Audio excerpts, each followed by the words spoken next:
Calibrate the RFID media. Load ribbon and RFID media and calibrate the media. After media calibration, select Menu. Select the RFID icon. Select RFID. Display will show RFID status, RFID OK. Calibrate the RFID media. Select Menu. Select the RFID icon. Select RFID. Select RFID Calibrate. Select Start Calibration. Calibration may take several minutes to complete.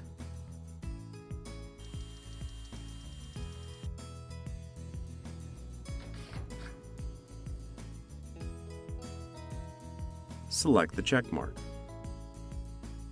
Select the home icon. Press the feed button to test. Perform an RFID test. Select Menu.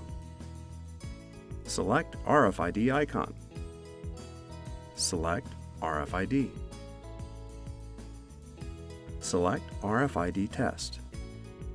Open the media door. Open the printhead. Position an RFID label with this transponder over the RFID antenna array. Close the printhead. Press the pause button. Select Start. The display will read OK, Write OK. If you change to a different label, calibrate the media and then perform another RFID calibration.